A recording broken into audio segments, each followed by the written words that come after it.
Hello guys, and welcome to Polymers of Body Armor. Today we will be exploring what polymers are, how they are made, and what polymers are used to protect us or others in the ordinary everyday. But first you may be wondering, what exactly are polymers? So, polymers are long-chain molecules made up of repeating units called monomers. In the example of Kevlar, the two repeating monomers are 1,4-phenylene diamine and terephthalonyl chloride, which form a polymer we know as Kevlar, which was first developed by Stephanie Kwolek in 1965 for the company DuPont.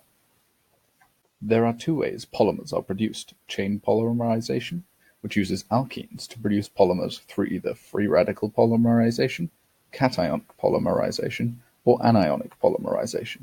The second way is step growth polymerization, which is how Kevlar is made. First, let's look at chain growth polymerization. In the case of free radical polymerization, the radical R initiates the process by reacting with the carbon-carbon double bond of the alkene, creating a new radical, which in the propagation phase reacts further with more monomers of alkenes to create an even longer chain, which we call a polymer, or in this case, polyethene. The last step is called the termination step, where two radicals react and create a final product, which comes in various lengths. In cationic polymerization, the process is initiated by a cationic species.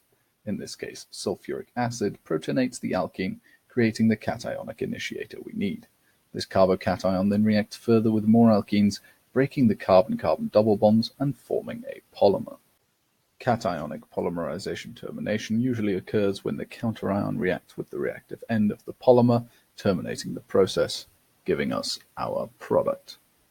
For anionic polymerization, we need you guessed it, an anionic species. Here, a negatively charged boron reacts with the alkene, forming an anionic species. This only works with alkenes that have strongly electron-withdrawing groups, in this case an ester, and the monomer reacts with more monomers, creating a polymer. Step growth polymerization is dependent on multiple condensation reactions. As we mentioned before, 1,4-phenylene diamine reacts with terephthalonyl chloride, where, per reaction, one molecule of hydrogen chloride is released. This gives us hydrochloric acid and our product, Kevlar. To get Kevlar, we must use step growth polymerization, which also yields very short chain lengths since any two monomers can react with each other. So to get a useful product, something else must be done. So, the short fibers need to be spun and orientated into the same direction, because Kevlar lends its strength due to the hydrogen bonding that occurs between the strands. This gives it 8 times the tensile strength of steel and extreme temperature resistance. Kevlar goes through a wet spinning process, where a Kevlar gel is pushed through a spinneret and is washed and dried into a long fiber. So what is it actually used in?